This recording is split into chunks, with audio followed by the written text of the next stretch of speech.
Welcome in to the next episode of the Young Entrepreneurs Network podcast. Might look a bit different this time over. Paul's got a brand new studio. It looks fucking banging. I'm absolutely buzzing to be here. It's going to be insane. We've not had an episode recorded in the last kind of month or so this is the first one back as well. And I've got an amazing guest, Ryan Park, who runs Bootsnpieces, which you've probably seen some sort of organic content, especially if you're a guy, a young guy. It's probably been served to you at some sort of level, but Ryan runs the world's biggest football boot customization company, which is pretty fucking mad. He works with some of the biggest players in the world, plenty of players at the Euros that were rocking his customized boots, which is fucking mental. And yeah, I've been working with Ryan for about a month now? Yeah. Thereabout. But I've also known you for like over a year, maybe close to 2 years at this point, bro. So Thank you so much for coming on, mate. Anyone that doesn't know you, is there anything that I didn't cover that would be worth? No, you actually put it better than me, so thanks very much for that. I don't have to say much. Take that wee snippet. That wee snippet. Bang it straight on the landing page on some content, mate. But 100%.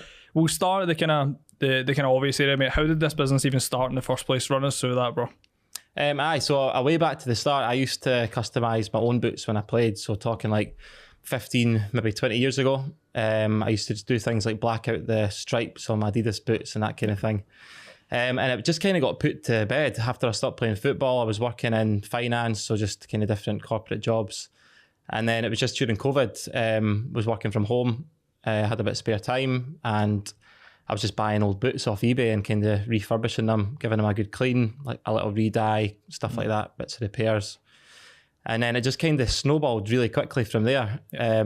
So I'd set up the Instagram page, I think that was July 2020. So pretty much 4 years to now. And just started kind of posting the work that I'd been doing on there and just kind of took off. Love it, mate. And in terms of like, see when people start, so interesting in it, because I've said it in a couple other episodes as well. When you're really good at something naturally, you'll be able to tell by people just asking you for that thing that you're already doing, whether it's a side hustle, whether it's something that you actually do consistently. Did it just start off as like your mates asking you to do it for them, or was it like how did it start? So it was friends to begin with. So I was literally buying boots off eBay, kind of refurbishing them and selling them on. Yep. And then it would be friends and stuff saying, can you do this to my boots? They're a bit done in. Can you kind of refresh them? And then I know people that are kind of in football, kind of different levels, like junior, lower league in Scotland and stuff. And then they would just ask, can you do this to my boots? And it just very quickly became people asking, can you do like the stud conversion, for example, which I couldn't do. So it was just quickly kind of learning, and that's just became like the best seller by a mile. That's what I was curious about. Like, what was the learning process like when you started refurbing your own boots? Was that like something you've always enjoyed, like we DIY things, or was it like just random? Yeah, no, I've always been pretty creative, even like way back to school. I always enjoyed those kind of subjects, and I actually went to college to do graphic design. So that was kind of the route I was wanting to go down. As I said, I was pretty creative, like drawing and stuff like that. So it just felt quite natural to do things to my football boots, because that was another thing that I really enjoyed doing. And it was just kind of learning as I went. I mean, when I first started, the products and stuff I was using were terrible. They were just coming off like right away. But you've got to start somewhere and quickly just ruling out things until you find the correct way to do it. Yeah, love that. And in terms of like the stud conversion side of things, so how, like you said, some people started asking for that. I've always been curious, like, so what's the reasoning behind players wanting their studs converted? So there can be a few reasons. Now a lot of the boots are just released in the firm ground sole plates, so like the moldies, just the plastic studs. Adidas are pretty good at releasing like SG boots, but Nike are pretty bad, to be honest. So there is a demand for it there, but there can be other reasons, just people wanting a completely custom sole plate. So Lyndon Dykes, for example, I just done a couple of pairs for him, and he only wanted the front 4 studs on his boots converted, which you could never buy in the shops. So that's like a completely different reason from just not being able to buy the boots in the first place. And what's the reason for only wanting the front 4 studs converted?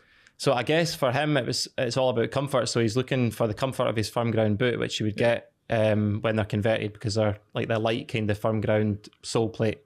Adding the front 4 studs, I'm assuming for him, it means he can kind of push off when he's running, gets a wee bit better acceleration.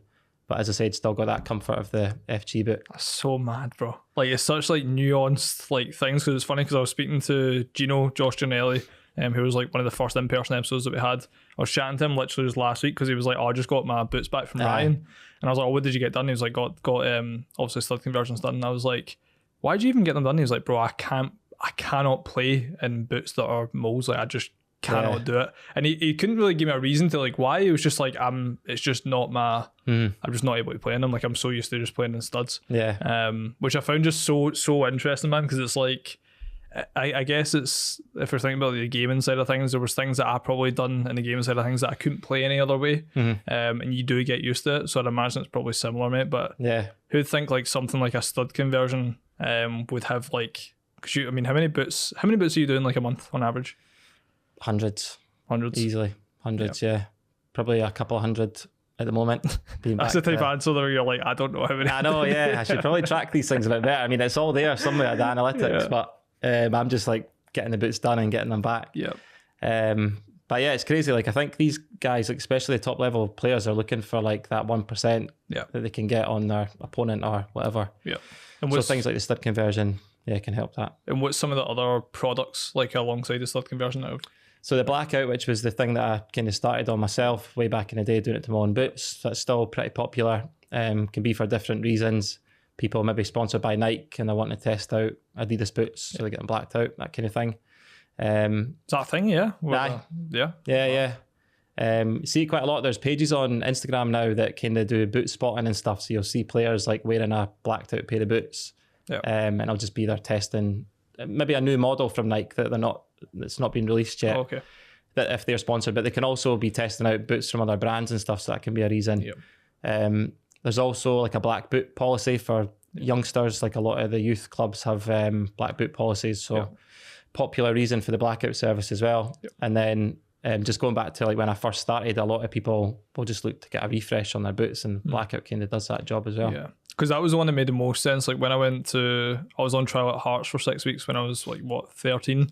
And I had like bright fucking pink boots, mate. Aye. And I showed up and they were all blacked out. And I was like, I stood at like a sore thumb for a start, but then I was looking at it, just everyone looked so like professional and tidy, and I started to understand why that was the case. Yeah. And then from then onwards, mate, like I only ever wore black boots. Like I had like the leather pantofolos. Yeah. And like I rocked them for like fucking 3-4 years before I stopped playing. So it was like, blacked out boots started to become like in my eyes anyways, like a matter of respect. It was like you held a level of respect for wearing blackout boots as well. And there was also potential where it was like, oh fuck, that's a winger wearing blackout boots. Like I wonder if he used to play for like a pro youth team. Aye. And it just kind of carries this order. So I think if the youngsters as well, if they're all wearing black boots, they're kind of on the same level. Whereas if you've got bright pink boots on, somebody's got maybe boots that are really cheap and you've got really expensive ones on, there's already that kind of wee niggle between them. So I guess if they're blacked out, then everyone's kind of on the same level in terms of what boots they've got. For sure. And what else alongside the blackout? Like what is another service or offer? So they're probably the main two services. But things like tongue straps, so it would be like repairing or putting tongue straps on a boot with a tongue, like so Copa Mundials and stuff, for example, popular one. And then sell just a range of products as well. So grip socks, which are really popular. A DIY blackout kit so people can do the blackouts at home, which has been really good. Obviously it gives me a bit of time back, and I can just sell them the kind of products that we use. Replacement studs as well, so it kind of goes hand in hand with the stud conversion service. But just recently started doing the custom boots, so kind of creating and designing boots from scratch, or like taking a base model of a boot and doing bits and bobs to them. So done a few with like the reverse swoosh Travis Scott, which have been pretty popular. So I'd like to do more of that, to be honest, because I'm right into kind of my trainers and customs, and although I'm not an artist by any means, like I do feel I'm pretty creative, so it's kind of more creative process than just doing a blackout or a stud conversion. That's sick, bro. Yeah, that's absolutely nuts. What's from a curiosity, I don't know if you'd want to share this, but like margins wise for these like the different types of services, like what is it looking at? Pretty good. The profit margins are pretty good. It's all just time, to be honest. That's the biggest cost. The products and stuff that I buy, I've obviously nailed it down over the course of the last probably 3-4 years since I started, and buying everything in huge quantities now, so I'm getting it pretty cheap. So it's just time is the main cost. So in terms of, if we run it back to like when you started, like you started Instagram in 2020, what was the type of content you were doing? What did it look like back then? So it was funny. It was a picture. I was just holding the boot in my hand like this. and I had a shed in my garden. It was like painted a pale blue. I think I done it during COVID. Like I'm sure we painted the fence and the shed this pale blue colour, which was bizarre in itself. But that was the background for the photos to begin with. And they just, when I go back, because I sometimes go way back to the very start on Instagram and have a look, but they look terrible. But you had to start somewhere. It quickly changed because I had a bench in my garden as well. And then I got a bit of vinyl and put that on the bench. Yeah. And the photos looked really good because obviously we're getting really nice lighting being outside. But yeah, that's how it started with the shed. And then it was just the bench, which was like a grey, like the wood all cracked and peeling and that. Yeah. But yeah, it's funny looking back now. Obviously changed quite a lot. It reminds me of, I don't know if you know this, but I used to run my first ever business was a custom sneakers business. So I spoke about it. And it was like, I remember when we had our first like 3 pairs of like custom design trainers, the amount of different like ideas we had for like shoots and also the lengths we went to. I remember one of the times me and one of the boys, we drove to like this like abandoned back road where it was completely pitch black and pulled out like a black fucking, I don't know, like unit essentially, sat the shoe on top and it looked like the shoe was floating. And mate, I'll never forget, bro, like pulling the photos from that and being like, we have class. Fucking caked it, bro. We've just created our own like blackout studio, man. Like it's fucking nuts. And then like barely anyone would buy the shoes. And I'm like, fuck. We went to like all those lens for nothing. Yeah, I done similar things as well. I remember going down to the beach with some boots, like taking pictures on a wall and stuff. I don't really know what I thought like the outcome was going to be, but it was just a pair of boots like on a wall at the beach. Yeah. I mean, it looked nice because the lighting was nice because it was sunny and stuff. But yeah, it was just like trying different things and obviously ruling it out, never doing it again if it looked terrible. Yeah. I think that is the rules, mate. I think we got to a stage where we went and bought like you said, the vinyl. It was like wallpaper from IKEA or whatever. And then that was what we just settled on, is like we just keep it fucking simple because you end up going to all these lens for nothing, man. I know.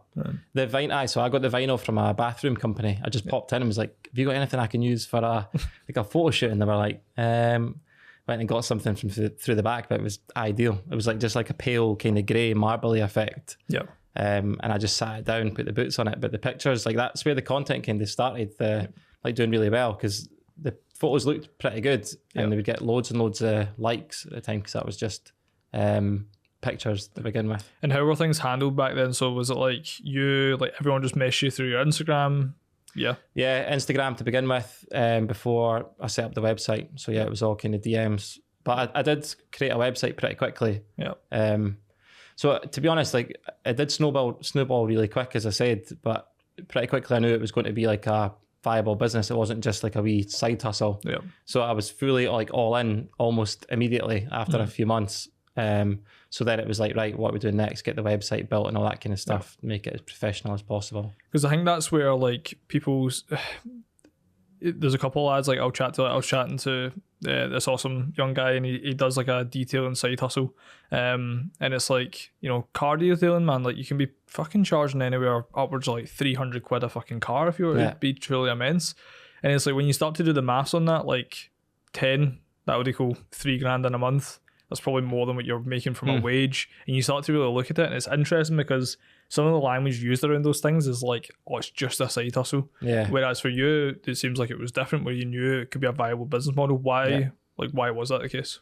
I just think I could see the demand. Yeah. So the volume of orders were pretty high. Like almost within a year, I was doing like a lot of boots per month and probably doing round about the same figures as I was bringing in working full time. Yeah. So I did try to kind of reduce my hours at work. I wanted to go to 3 days a week and they weren't really keen. I did manage to do like condensed hours, which worked for a while. Like I got a Wednesday off, but I was doing like 8 till 6. Because I was working in it was my spare room to begin with, and I was in a shed in my garden, I kind of set up as a workshop. So before work, I was going down into the shed doing some boots, coming back up, starting work at 8. And then after work, I was going back down and doing another few pairs. So I was pretty much working like all day and all night. Yeah. So then I was eventually like, I just need to bite the bullet here and quit my job. And what was that process like? How did you feel? How did your missus feel? Like how did that all go? I was completely confident that it was the right choice, and so was Morgan. Like she was really supportive. As I said, I was working like constantly, mornings, lunchtime, at night. And yeah, she was just fully behind it. She could obviously see the volume of orders was there as well. she was, I think, 5 months pregnant with Penny as well when I quit my job. So, like, to people on the outside, they'd be like, what are you playing at? Like, quitting a stable job that I'd had for years to go full time doing football boots. But I could obviously see the benefits of going full time. I was looking at it from the point of view that when Penny's born, my daughter, obviously I didn't know her name was Penny before she was born, but when she's born, obviously I can do what I want. I'm working my own hours. I can spend more time with her. I usually take a Thursday off now, so got a Thursday with Penny, just me and her, which is really nice, which I would never have been able to do that when I was working in finance. So and what would say, like, you would go back then, people were genuinely ask you that question, what would you say to them now in regards to your answer? In regards to, like, what are you doing leaving a fucking stable job to do something like this? What would be your answer? Now? Yeah. Just like how it's panned out. I mean, it obviously was for the best. There was literally like no, after I quit my job, there was no thought of like, I shouldn't have done that. I should have waited another year or anything. It was just like, right, I can just go all in with this now. Mentally. I don't have to think about going to work every day and dealing with just kind of the stresses of that as well. So yeah, I mean, I was completely confident in it. Everyone was, to be honest. I think my dad was, he actually worked for the same company as me, finance company. But he was fully behind it as well. I think everyone could see where it was going and the demand, and it wasn't like football was going anywhere. It was just, because I was curious like where that conviction comes from, because it's often like with the young entrepreneurs I've worked with, mate, so many times like there'll be a clear demand for something, but you'll always hear a reason to why it potentially won't work. So it's like, oh, it's oversaturated, or oh, but it's it's like high volume, like low cost. What if the volume dries up? Or like there's always some sort of concern. How come you never had that concern? So it is a pretty niche market that I'm in. There's not many people doing the kind of custom football boots, and I could see that to begin with. Obviously played football kind of all my life, so I knew football in general, and I know how many people play football and that kind of thing. So I mean, there's millions of people in the UK that play football, and all those people to kind of target with these services. So just had to make more sense and build more conviction. It makes sense. And obviously scaling from that time period, right? So you start the content. When did things start to take off, like content wise? Because we scaled to over 150,000 followers on Instagram now, so it's a pretty big fucking following. So when did things start to take off? Probably when the reels came into play on Instagram. So as I said, the images were doing pretty well with the kind of vinyl cut out, and I think I maybe got myself to like 20,000 followers pretty quickly, and that was all kind of mainly just the still images of the boots. But yeah, when the reels came in, that's when some videos were getting like, I think one of them's probably like 30 million views or something crazy. So yeah, that was it. You could really show kind of the process of what you're doing, and not just a nice looking pair of football boots. You show how you do it and that kind of thing. So yeah, that's when it really kind of ramped up. Yeah, because that's been one of the biggest things. I think it was Daniel I was chatting to about it, to be fair, that from a content perspective, mate, it looks like you've almost like never missed with that shit. You've been super consistent with it, and you've not really, not from my perspective anyways, ever seen you like drop the ball with it. Was that just because you seem like you operate in a very like logical capacity where it's like, cool, there's demand for this thing, like I can supply it, boom, that means that it's going to grow. Yes, football is a market that's like, it's been fucking like in demand for years, decades, and there's also like those sort of little components where like the blackout boots, like there's a style of football that loves blackout boots, and then you started going to obviously the stud conversion side of things as well, and you realise that pretty much every professional footballer wants their studs converted. All these things start to stack up in a logical manner to why something's going to work incredibly well. So when it comes to like the content side of things, like how have you never missed? Like what is in the back of your mind when you're thinking about content? So I've always been really, really consistent with the content that I put out. So for years, I think I posted like every single day. And it's only even been the last few months that I don't post every day now. I'm kind of focused on, even just last week, me and Daz were speaking about it, saying, I think we'll just go to doing 3 posts a week for August and see how it goes. Because like even the video I posted the other day, it's done like over 1 million views, and it was like 24 hours. It just shows you that I don't think anyone potentially, but I certainly don't need to be posting every day now. I think the algorithm obviously changes all the time on Instagram. I think when I first started, it was all about consistency and engagement and stuff, and so that's basically what I was doing. was part of an engagement group, so we were all leaving comments on each other's posts and that kind of thing to kind of trick the algorithm, and then just posting every single day. So yeah, I've kept that going most of the time. In terms of the content, it's just been the last few months we've kind of changed how often we're posting and what we're posting. Yeah. Because I went through a stage of just posting the same stud conversion videos like almost every day, which has done really well. I mean, it's probably pushed my following up loads just by being consistent with those kind of viral videos. But I got sick of doing it, to be honest. Like sick of posting the same video every day. Just got boring. Do you see like a correlation with like, so say that 1 million plus views video, do you see a correlation from a video like that to number of orders? Nah, not really. I don't think so. Not immediately anyway. Not like an immediate spike in sales. So yeah, it's something probably, I think I've spoke to you and Andy quite a lot about it recently, about doing kind of voiceovers and stuff and talking through the service rather than just posting the video that obviously looks appealing and people want to see what you're doing, but they probably just look at the video and then scroll to the next one. They're not really going to go ahead with the service based on that one video. So I think it's important to kind of talk through the benefits and what the service is and all that kind of stuff. So that's next on the list, and it'll be interesting to see how the content does when we start doing that as well. And also I noticed as well, you've started a new Instagram handle. Yep. Potentially some personal brand content coming. Yeah, I think so. I mean, I had big plans for it, and then I've not really posted anything since I started it, but it started, so it's there. Yeah. But yeah, doing stuff like this, like I would never think I'd be doing podcasts and stuff. And I never ever wanted to be the kind of face of the brand when I first started. I was actually a bit embarrassed when I first started the page, just thinking like, don't really want anyone to know it's me in case just fails, that kind of thing. And just kind of kept it that way the whole way through for the last few years. But now I feel quite confident, like obviously speaking to you guys, realize that people actually want to like hear my story, I guess. 100%. And people buy into founders and stuff. I do it as well. Like I love represent. I know you represent stuff as well. So like George Heaton, for example, always following his content, and then people just buy into him and they buy into the brand as well.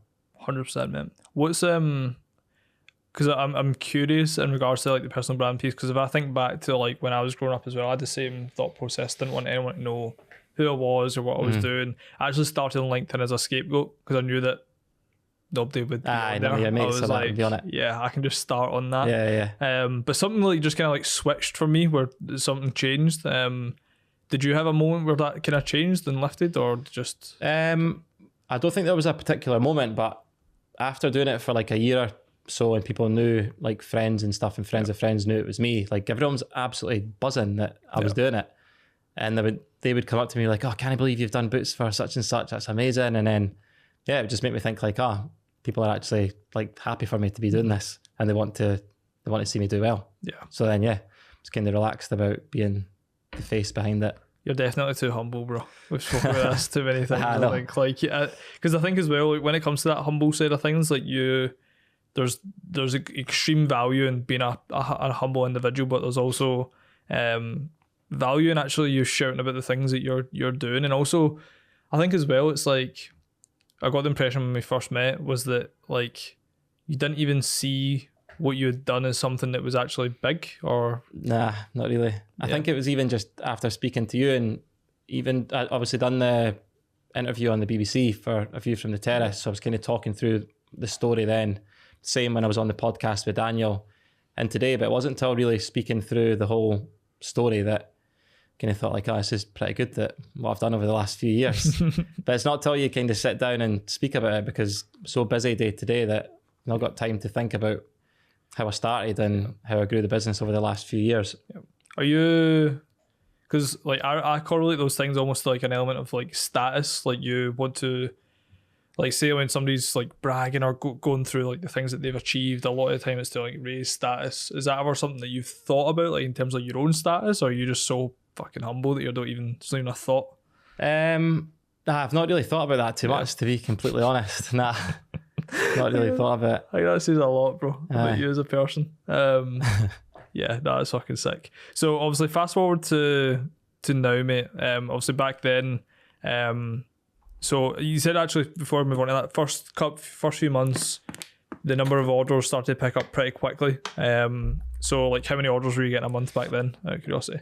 So like the first few months, literally after starting in July 2020, it probably wasn't much, but I remember getting a few £100 cash a month, I think, for maybe the first month or so. I can't really remember, but I remember thinking, fucking hell, 300 quid for just doing like wee bits and bobs. Yeah. When I felt like it kind of literally in my spare time. So yeah, that was probably the very beginning. Yeah. And then I think I actually can't even remember thinking back to the numbers I was doing, but I remember being like extremely busy. Yeah. But obviously I was juggling like full-time job as well. So I was maybe doing a few hours a day on Boots. Yeah. So I must have been doing a good like 50 or something. Yeah, 50 bits a month. Yeah. Aye. And obviously fast forward to now, you're doing a couple of hundred. Now in between that time, so going from like 2020, like June 2020, what time, so how many months in was it until you left your job? I think it was a year. A year. Yeah. And then from that year, like through to now, like what's that journey been like? It's just been a constant progression, but it's not been like straight up. It's kind of just been going up gradually. Yeah. So I've reinvested a lot into the business and tried different things. Like I said to you, I've been with different marketing agencies and stuff, and it's never really hit the heights that I was hoping. So obviously working with you guys now and doing a lot behind the scenes to kind of push the business forward. So yeah, it's been like just a gradual increase over the last few years, but moved the business on a lot, like improved things like the website, the overall kind of service that we provide. All the processes are pretty slick. Moved into an office, that kind of thing. So yeah, it's just been pretty much constant progression over the last few years. I think the biggest thing when I met you for the first time was just like how much of the day-to-day like delivery you were doing. You were working very much like in the business all the time. When did that kind of like start to shift? Because a lot of the stuff that you're working on now, and also like taking a Thursday off, for example, like when I met you back then, you were like all day, every day in the office doing Boots. Like even when I was scheduling the call with you, you were like, I can do it any time because I was doing Boots anyways. There's nothing else scheduled in. Yeah. Like when did that start to shift? Just very, very recently. Yeah. Probably when Daz came in, to be honest. So I took on my mate Daz in April. He's came in, kind of hit the ground running. He is doing like a lot of his own things in email marketing. He's kind of focusing on just like a lot of things to push the business forward. So we spend a lot of time actually working on the business rather than just rattling through hundreds of pairs of boots, which I was guilty of doing for years. Yeah. But yeah, so very recent mentality shift, to be honest. Probably even, I came back my holiday in June. Probably even as soon as that's kind of mentality switch. Because before I went on holiday, I was like, I don't know, I just can't be bothered with this. Like just constantly doing boots, and just felt like a proper slog for a while. Because you're so busy and then don't really get much time to think about anything else. Quickly just becomes that you've got a job. And then you can't really grow if you're not doing anything outside of doing the boots. That's the thing. I think your mentality outgrows that role, and then you end up just fucking resenting it and hating it. Aye, I was getting there. Yeah. Like I was really getting there. Thankfully, never got to the stage where I was hating it, but there was days where you're like, I could just go back to getting a normal job, like done with this. But I mean, that would only be for like an hour or something if something's pissed you off. But yeah, I mean, it does get on top of you after a while. 100%. What were the, out of curiosity, so before we brought in Daz, what were all the roles that you were doing then? So you were doing the boots, you were handling the customer service. What else were you doing? Post and packaging. So my dad was helping me out as well. He comes a few times, he still does, comes out a few times a week. He's retired, so he does like the boots that are coming in, kind of sorts through them. Boots going back out, does all the postage, that kind of thing. But I was doing all that before myself as well.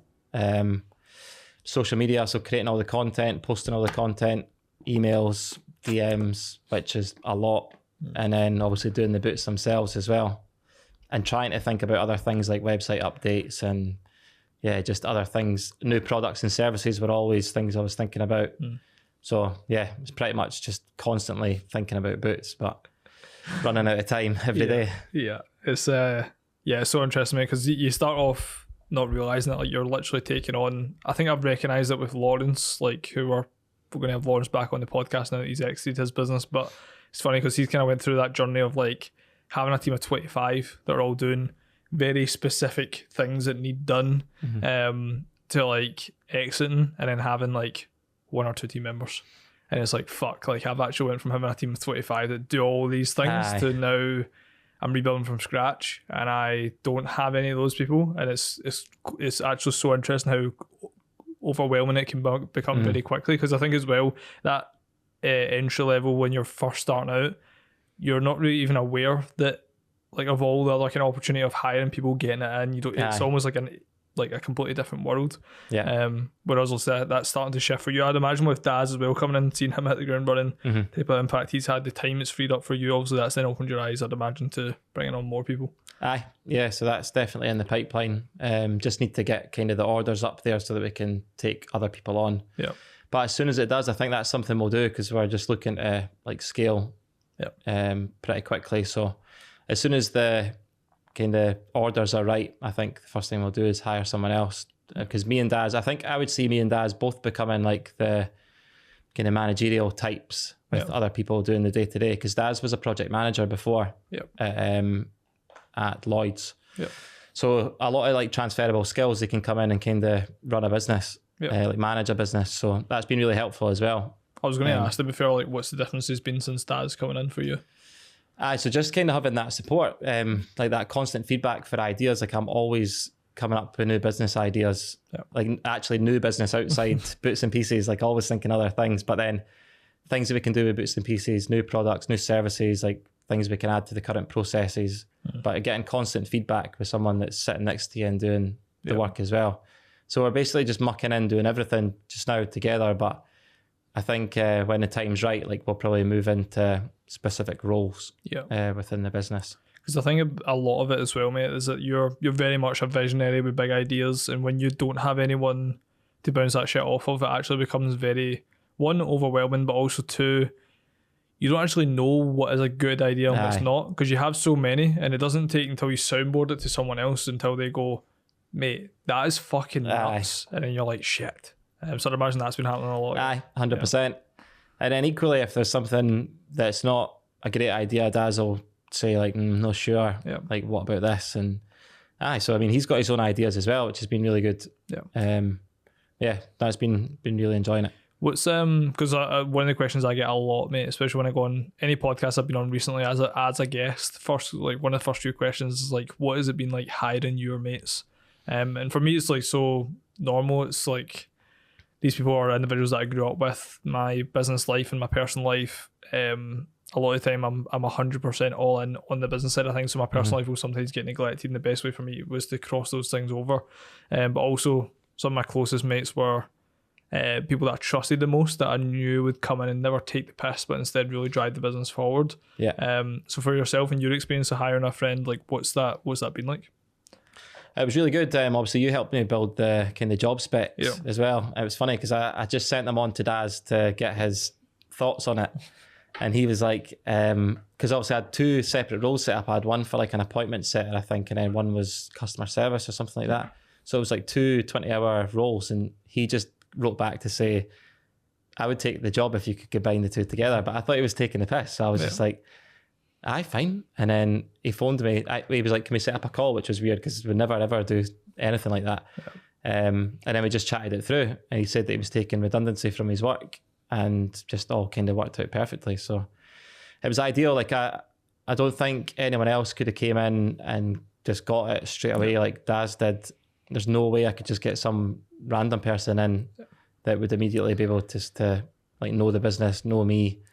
So I know it's been perfect. I think as well, like it has to be the right person, because I don't know if I could take on like all my mates, like no disrespect to them, but just some of them, I think it would be hard to work with them on a day-to-day basis, but Daz is kind of on the same level as me. So it's working really well. And I can tell obviously since you've came into the network and also getting to meet Daz, going out for dinner with you and stuff like that, like he is so bought in the vision. Like, he gets so excited by it. Like how does that make you feel?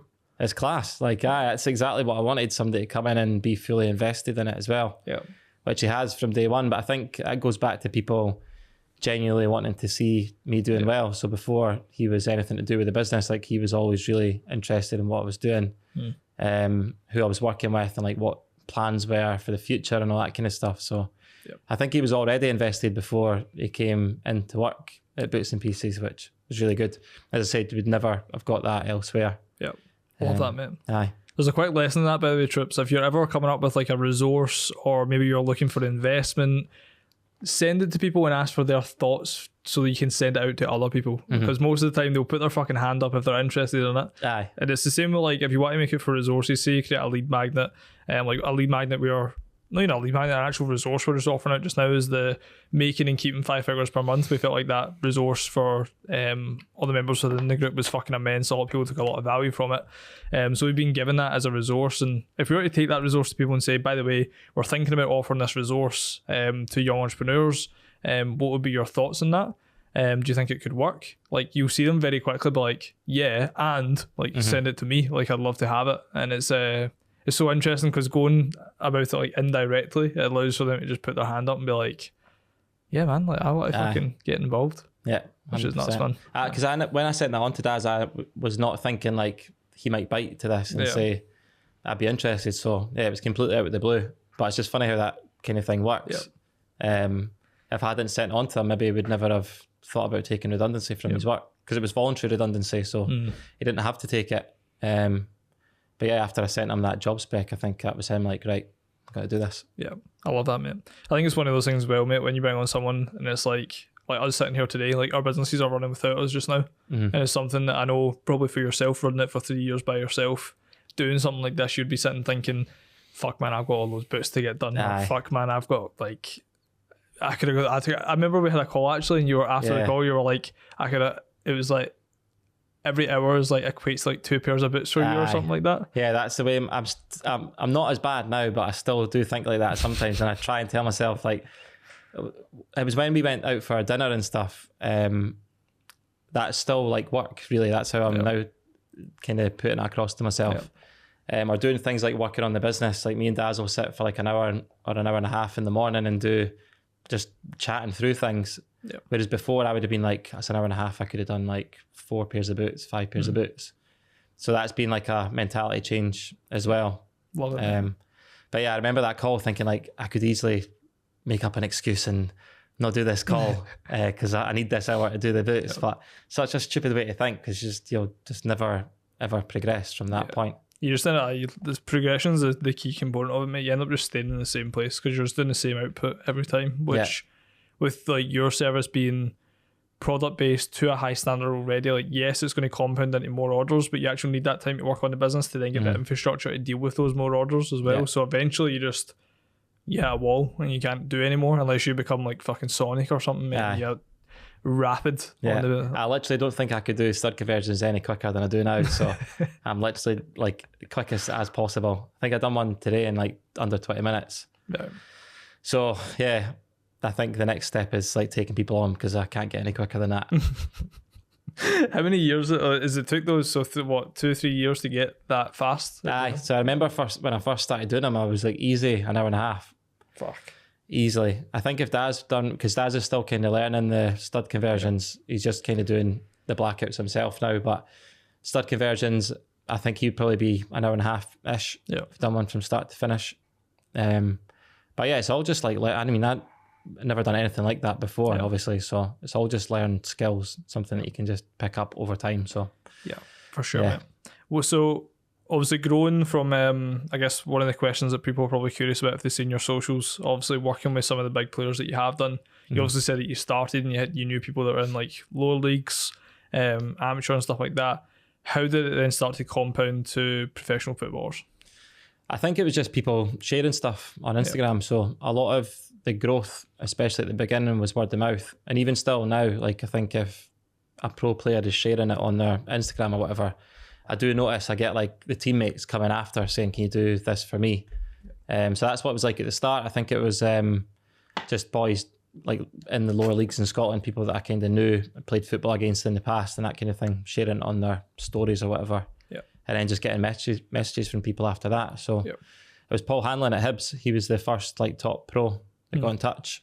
He was the Hibs captain as well. So it was like massive. And that was right at the start. I'm sure it was in like August or September or something. I'd started the page in July. So I probably didn't really know what I was doing, to be honest. But I done it anyway. And he was really good about it. He put like my business card up in the changing room and that kind of stuff. So I done a lot of the Hibs players after that. And then that was it. You were away, like getting all the different teams in Scotland and working through like all their teammates and that kind of thing. Just kind of snowballed from there. I think one of the things I've not realised as well is like how, because I was saying this to Gino, I was like, obviously he's now working with Skechers. Aye. I was taking the piss initially and I seen the boots and I was like, they're actually fucking they're clean. nice boots. They're actually banging. Yeah, nice. And I said to him, I was like, mate, fucking hell, man, like they boots are fucking banging. I'm gonna go buy a pair. And he's like, oh mate, just give me like a month or so and I'll just send you like a pair of the ones that I've worn so you can actually test them out and stuff like that. And they'll be in good enough condition for you to operate in and play football. And then it was like in that moment it like dawned on me that like I didn't ask him, I was like, how many boots do you go through in a season? He was like, mate, I used to wear a new pair of boots every week. He was like, every single week I wouldn't wear the same boots. He was like, but now that I've had so many like ankle injuries and stuff like that, I want boots that are like, if I'm feeling good in them and playing well in them, like I will keep them as long as the ankle stability is there. And that's where like, yeah, he's then changed, but I can imagine how many footballers out there that are new boots every single week. So it's like, how many stud conversions? Like, probably an answer for yourself thing, because I seen like when Lyndon Dykes, I think you posted on your story, was it like 3 pairs in that? So it was, I done 2 pairs for him recently, but he's probably, or maybe not so much recently, but over the course of the last 4 years, he's probably like the biggest customer, I think. Yeah. I've had loads and loads of boots from him. Wow. Even early doors, he was one of the first people that shared on his story, like not even his story, like he sent me a picture of him holding the boots. Yeah. When he was, he's still at QPR, but it was in the QPR changing room. They thought like he really just did not have to do that. But it was good that was literally right at the beginning, so it was like social proof right away, like football player in his changing room with his kit on, holding the boots with a business card, and then you're laughing. It's going to be nuts, mate, when we start rolling out like video testimonials, going into the changing rooms, getting them all lined up, mate, in that Garrity style. That's where it could get serious. I know. Yeah, no, that's unreal, mate. And I think, so sorry, back to the initial question. So started with the captain from Hibs, then started to evolve into more players. Obviously, literally you had like Rudiger from the Euros and stuff like that. How did those relationships come about? So the Rudiger one is via Under Armour. So recently signed an agreement with Under Armour. So I'm doing all the work for their sponsored athletes, and Rudiger is their kind of main man. Nice. So yeah, I've done loads of boots for him recently. Done, I think, 6 pairs before the Euros. I literally just sent 6 pairs today back to Amsterdam to Under Armour.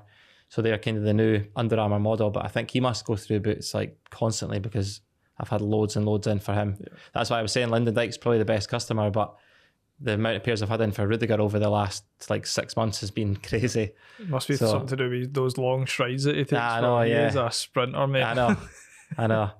But it was crazy. It's mad to be like involved with players at that level, especially wearing them at the Euros and obviously won the Champions League with Real Madrid. Yeah. Doesn't really get much bigger than that.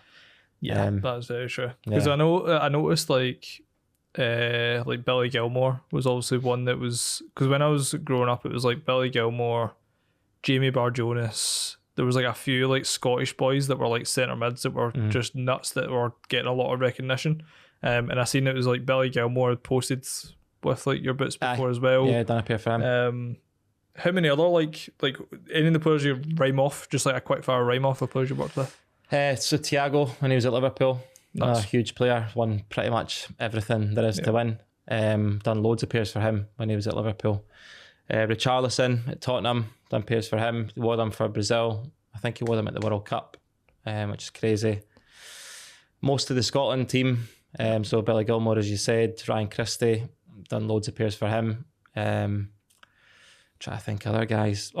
So obviously rugby boots as well, same kind of thing. So I've done a lot of boots for the Scotland rugby team.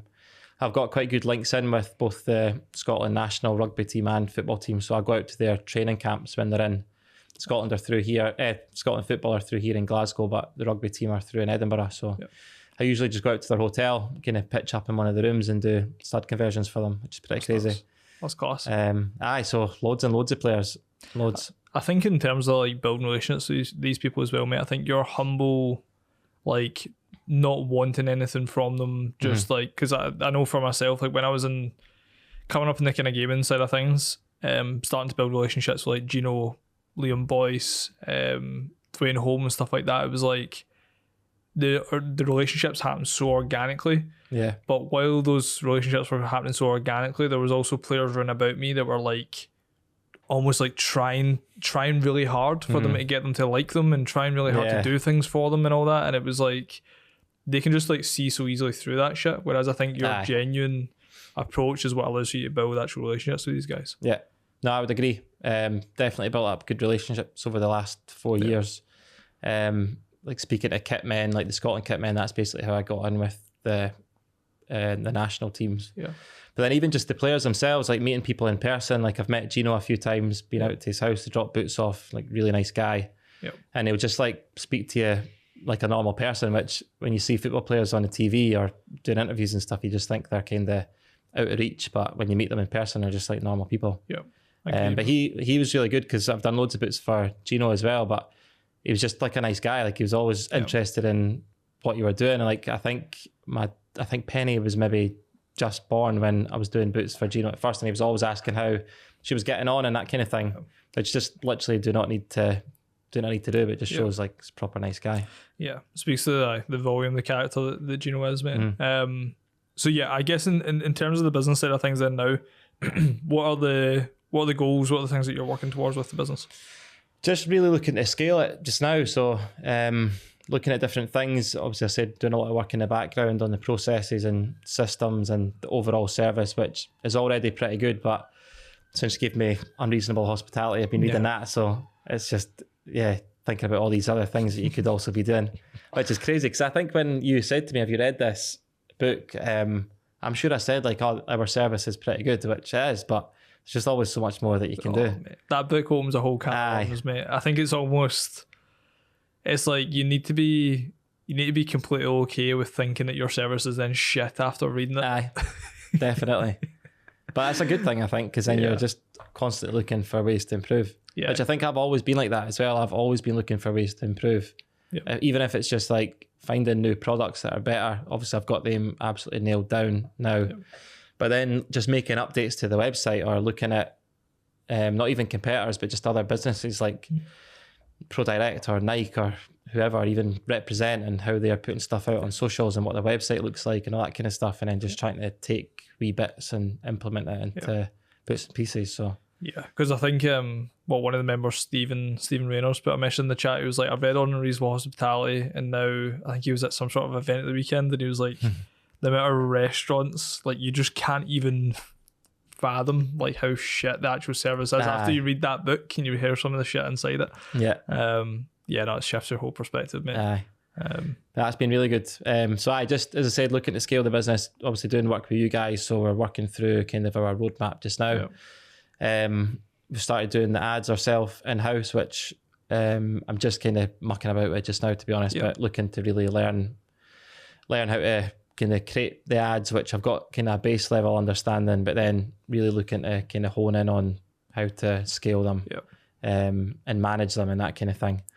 So I think that'll be really good, because as I said, I've tried a few agencies before, but it's just never clicked, to be honest. But I don't know if it's maybe just because it's such a niche business, and if they don't really understand the business or they don't understand the customer, then I don't know, maybe that's the reason. But I think when I spoke to you guys as well on one of the calls, I think it's important that we start doing the voiceovers and explaining the services, because what these guys were doing in the ads were just putting out that viral video, but it's not really giving anyone any information. So I think maybe the creative needs to be better for ads. Yeah, because a lot of it when it comes to ads, mate, like I'm listening to a book just now, which I'd recommend anyone to listen to, by Marcus Sheridan. It's just They Ask, You Answer, which is just all about like marketing to your ideal client. And a lot of it's just around like, what questions is your ideal client asking, or your ideal prospect asking before they become a client. And a lot of that is like, your FAQs are fucking immense, mate. And it could literally be like where you're running ads around the FAQs. Obviously actually generating the thing as well, mate, it's like the virality, the excitement of the actual videos themselves, they play a role. They also almost operate like scroll stoppers to get people engaged. But once they're engaged, it's then your job to get them to a stage where they're buyer capable, and that is a journey. And I think that's one thing that a lot of ad agencies, also I don't do much in e-commerce, but from a service-based business side of things, like the buying journey beyond the ad is what does all the legwork. And I think majority of agencies, even agencies that came into YNL, like a lot of people think it's just that 60-second ad that does all the work. It's really fucking not, man. Like all the legwork comes after they click that ad. Yeah. What the fuck happens? You know what I mean? Because if you're just sending them, if someone's just sending them to their standard website and it's just the same website everyone's landing on, and it's not an actual journey, and I think that's a big component as well. Like I've done the lead generation upgrade pack for all the members that went live on Monday, and one of the biggest things I speak about in there is the straight line formula, which was something that we learned from one of the big programs we went through, and it's like having a buy-in journey where you literally at the end of every single video tell them the exact step that they need to take in order to move forward. And it's like for us, for example, we do an ad and it'll say, you know, if you want to experience results just like these guys in the video, click the ad to go and watch a full testimonial video from like 13 of our top members. And it's like they land on that first page, they watch the testimonial video, and at the end of it, Andy says, look, if this sounds like something that you'd really benefit from and you'd want results just like these guys, click the ad and go to a video where it will explain how Young and Lazy works. Then watch how Young and Lazy works. And then at the end of the how Young and Lazy works, it's like if you feel like you've got everything you need to make a decision that, you know what, this is really going to help you move forward, submit an application below and you'll get taken to a page where we'll be able to book a team in, book a call in with one of our team. Then once you book that call in, it's like, thank you so much for booking the call, really fucking appreciate it. Here are all the next steps. And it's like you've got free resources in your inbox. One of our team, most likely Reese, is going to be reaching out to you. Like there's all this buy-in journey is like, one of the things I think that was huge from one of the books that I read was that in a brutal way, treat your prospect like a fucking idiot, man. Like really hold their hand, assume that they know fucking nothing, that they're just an absolute dumbo, they don't know what the fuck's going on, and walk them through that journey. And I think that's something that translating over to e-commerce, I'm not sure how much does, but I think it is a component where a lot of these ads agencies, mate, it's literally just like, okay, this piece of content went viral. Let's see if it hits. Pump it as an ad. Yeah. No, I was just thinking of bits I can steal from that ad that you were saying there, because there's probably a lot of things I could do with like a similar kind of flow. Yeah. Like player testimonials and then taking them through to the stud conversion service, that kind of thing. If you want 100%. The same boots as such and such, then click here, that kind of thing.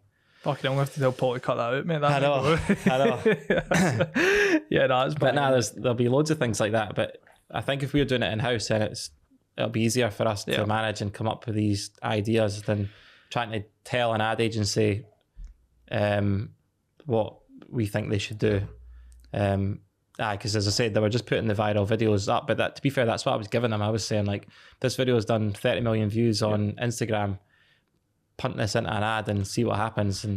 But that's where like I think it was Andrew McGee I had on just the last episode, and he was like, the phrase "the customer is always right" is fucking bullshit. They aren't always right. And I think that with this component, mate, is that like, you're the customer to the ad agency, and it's like they're the experts. They should be able to tell you what is best for an ad and what is going to generate the most amount of sales. And I think that's a component that we forget often as well, where it's like, let's say like with the Immortals, obviously you came in shortly afterwards. We were having weekly sessions for 2 hours, and we weren't doing much in-person stuff. We were doing once a quarter, right? After the quarterly event, the guys loved the quarterly event so much that they were like, we want monthly get-togethers, and we actually want to scale back the sessions to fortnightly, right? Now, you've seen the vote that I put in yesterday for the guys. I need to vote, sorry. You still need to vote, that's all good. It's all good, right? But the vote, for context, guys, the vote that I put in, so we trialled for 6 weeks, fortnightly sessions, because that was what the guys asked for. Put in the vote, I think fucking 80% of the guys have voted for weekly sessions to come back. Oh, really? I've not clicked on it yet. But that's the thing, right? It's like, customers often think they know what they want until they actually get it. And I think that's where ad agencies, it's their job as experts to say to you, look, just because it went viral doesn't mean it's going to work as an ad. Yeah. And it's where, because I know you're an extreme ownership type guy. Like, you're like, well, I gave him it. You know, it's probably my fault, but it's really not. They should be saying to you, like, look, just because it went viral doesn't mean it's going to get you sales. Aye. Even so, when I think it was before I went full time, I went with an ad agency, and I kind of went all in with them. Like, I burnt through a lot of cash. They were wanting like quite a big retainer, and they were wanting a commitment to the ad spend, and they burnt through a lot in a very short space of time.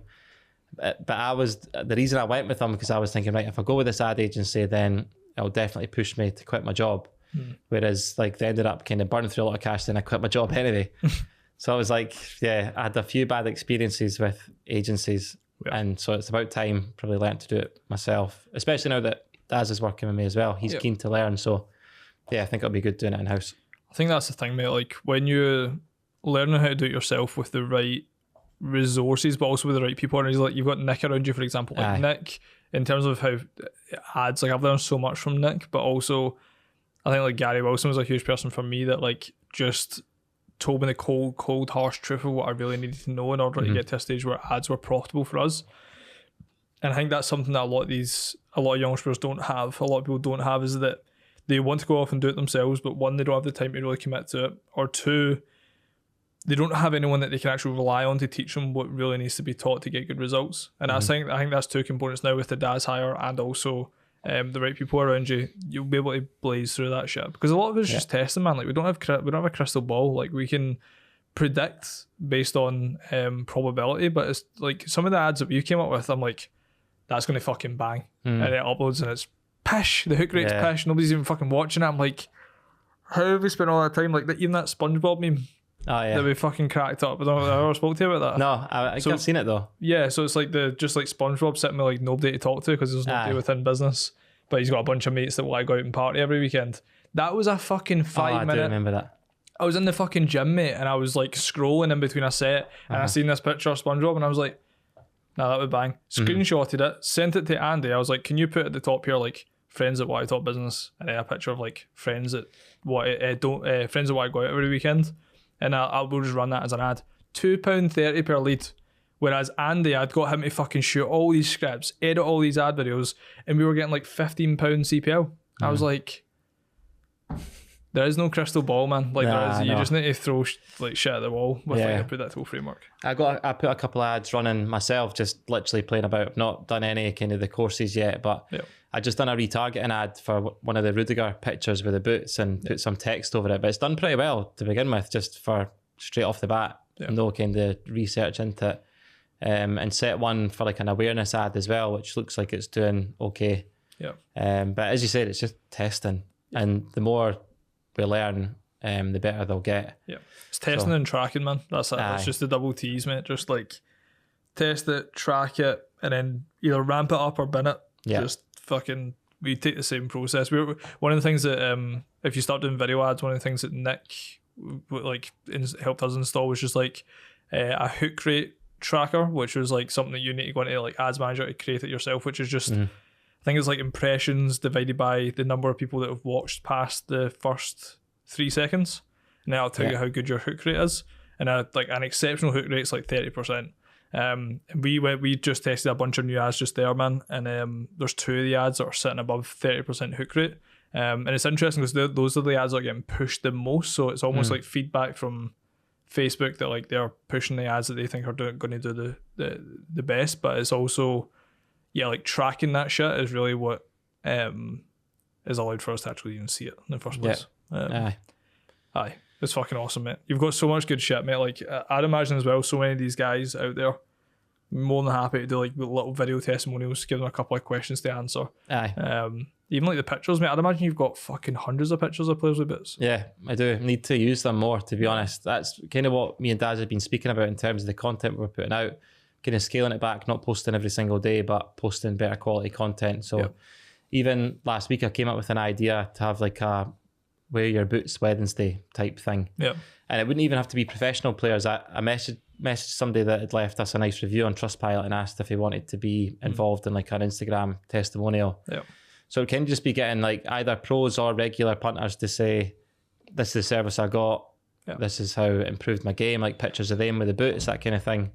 So I'm interested to see where that goes as well. I think regular people could bang, mate, because it's like, who was it that, I can't remember what podcast it was, but they were getting like a lot of big like celebrities and stuff on, and then they started bringing on people like they were like bin men, teachers, like people that were just working like normal jobs, and those episodes were fucking like blowing up as well. And I think that's something that like you've got so much like consistent social proof of high quality players. You throw in you know some normal individuals that people relate to heavily as well. Because sometimes people will message and say, do you do work for people that aren't professionals? So obviously, I do. But people some people must think that you just do work for the pros. Yeah, for sure. But yeah, so it'd be good to mix that in. We actually have another thing running in the background, which I think I maybe mentioned to you or Andy. It was like a competition that I stole from a company called Olend. I've got their bag actually. So Nice. they sent it's like an email marketing thing where they wanted you to enter a competition. Yep. And you have to send them a video of your bag and like just putting stuff in it, what you can get in it, like your laptop, all that kind of stuff. Send it back to them and they enter you into a competition where you can win something. But as part of that consent, you are consenting to let them use it in their ads. So I get these ads all the time, like before I bought the bag from them. Yeah. And it's just normal people like filling up their bag with different things and like showing off with different outfits and stuff like that. That's But cool. it's just such good advertising. Yeah. That's So we set a similar competition running for Bootsnpieces. Not done anything with the content yet, but we've been getting stuff back, like people putting their boots on and like showing us like boots on their feet, taking videos and that kind of stuff, showing off the boot bag and things like that. So That's class. it'd be cool to kind of test that kind of stuff in ads as well. Yeah, that's amazing, bro. That's fucking nuts. Yeah. So in terms of the scaling side of things, then, so who have you got in mind? What the next couple of roles are going to be? The next couple of hires? I've not fully thought it through yet, but I think it would be somebody that can come in and do the boots. So Yeah. probably get someone to come in to do like stud conversions specifically, because I think some of the stuff we're speaking about just now with like different brands and agencies and stuff, obviously I've got the agreement with Under Armour, but we're looking to kind of do similar things with other agencies, like big football agencies and stuff. And if we can get like a commitment on a number pairs of boots a month, then you can immediately just go, right, we'll hire someone to cover that demand. And then it's guaranteed, like guaranteed income almost. So yeah, that's the plan. I think it would be people to come in and do service specific roles. What do you want your future role? I know you said about the kind of managerial side of things, but what do you want your future role to look like? Nothing, retired on a beach or something. That would be like long-term plan. Yeah. But I don't know, actually. I've not really thought that too far into the future, because obviously there's the option of like selling the business at some point, which I've not really got that far, to be honest. I would just like to move into a role where I'm just coming up with ideas constantly and working through them and pushing forward the good ones and just binning the bad ones. Yeah. How do you think that would make you feel to just know that you could just wake up every morning, just brainstorm ideas, take it to a leadership team, they then work through it, they implement it, and then you just see the result off the back of it? I'd be loving that. That'd be class. That'd be really good. Yeah. So yeah, that's the goal. Yeah. But I do, like, I genuinely do like doing the work as well. Yeah. So, but I'm going to have to hand off at some point. Like, I can't be doing boots constantly for the rest of my life. It's also something that, like, I guess there's a difference in you having to do it because you need to do it as opposed to like wanting to do it. I think if you were to take a few months off and you love that creative side of things, you might find that I don't know, like, you actually come up with better ideas when you're doing boots. Yeah. So like you might come in and say, look guys, I'm going to take on 15, 20 boots. And that could, like, once again, so what makes a personal brand, what makes a person super unique is that, like, well, Ryan, why the fuck are you in doing boots? And it's like, well, I operate as a visionary within here. I work on so many different ideas, but those ideas flow much better when I'm doing boots. They quite often do, to be honest. Like, I'll just be, because I just zone out completely when I'm doing boots. Yeah. Not really thinking about it anymore because the process is just like so repetitive. Yeah. So yeah, a lot of my ideas come when I'm doing boots, or like normal people in the shower and out a walk and that kind of thing come up with ideas. So yeah, I probably would keep it going. I do really enjoy doing the custom boots that we've been creating. That's proper, like, creative, as I said. So yeah, maybe I'd move into a role initially where I'm doing more of that stuff, kind of coming up with new designs and then creating that design. But I would still like some involvement in the boots itself. What's have you got any other ideas in regards to the designs besides the Travis Scott swoosh? So I'm working on a couple of Adidas pairs just now, with the stripes mainly. So as I said, I'm not an artist or anything, so I could paint onto boots with like stencils, and I could do some like limited artwork, but the thing with football boots is the durability is not really there with the paint. So you'll have painted on trainers and stuff before and it's fine, but it's different with football boots just because of the way they move and the materials, and you're obviously kicking a ball. So because like kind of built the business the way it is just now, we've got a good reputation and stuff, it's a risk if we just started doing custom paint jobs on boots and it's coming off all the time and kind of back to square one. Whereas, because that's what it was like with the blackouts to begin with, it was like I've wore these boots twice and it's came off. So I don't think we could take the risk for like that reputational hit doing kind of paint jobs if it's just going to come off. Yeah. But so a lot of the stuff, sorry, I just kind of got off track there, but a lot of the stuff we've been focusing on is like cut and sew. So like I'll be cutting, obviously the Travis Scott tick, cutting out leather, stitching onto the boots, and small kind of artwork on the back, like the Travis Scott smiley face and that kind of thing. So I think if it was like small paint jobs like that, it would be fine. But I do quite like the cut and sew because I see people doing that on trainers quite a lot. So probably kind of focus on that kind of thing. It aligns with the durability piece, right? It's like if you're cutting and sewing, like it's as opposed to just painting, it's far different. How did you deal with the maybe doing the blackout boots and then people would come to you and say it came off after 2 days? Aye. So it was right back at the start. So most of the time it was people that I knew, so it was fine, and it was just like very quickly ruling out a product and trying to find something else. Yeah.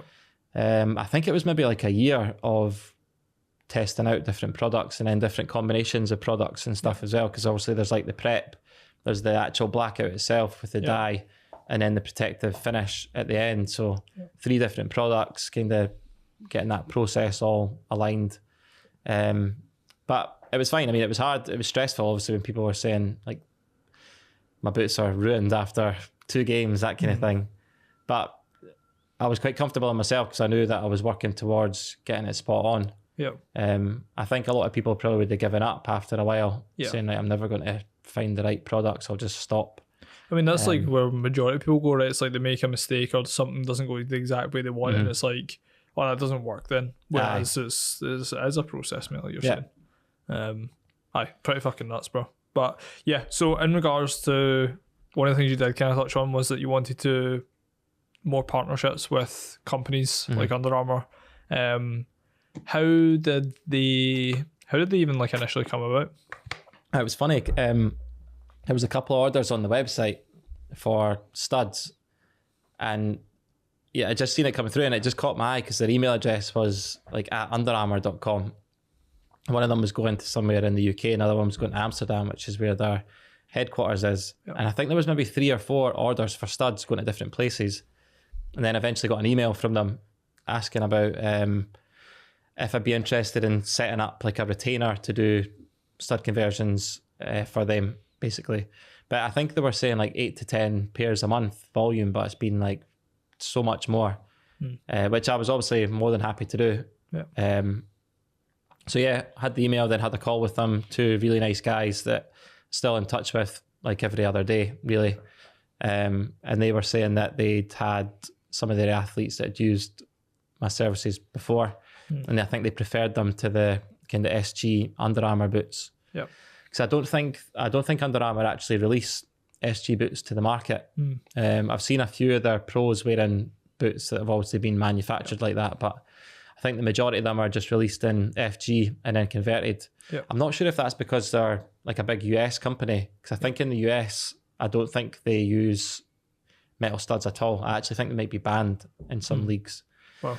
So I think a lot of their games are on like the 4G Astro and stuff as well. I think even like the US football, I think they're on like 4G. Yeah. So when you're saying SG, it's soft ground, aye. So soft ground will be the metal studs, and FG will be like Moldy's plastic studs. Okay. Cool. And that's firm ground, is that what that stands for? Firm ground, yeah. Cool. Yeah. I think I had a pair of Under Armour boots when I was growing up, to be fair. I think they were just Moldy's. No, I actually think back to it. They look really nice boots, to be fair. Yeah. No, they're pretty nuts. So in terms of like gaining more partnerships like that, what's the plan of action for that? So we've been reaching out to different people. People reach out to me still as well through Instagram. So I had an agency get in touch just last week, had a call with them, which seemed really promising. I think they've got like a huge like roster of professional rugby players.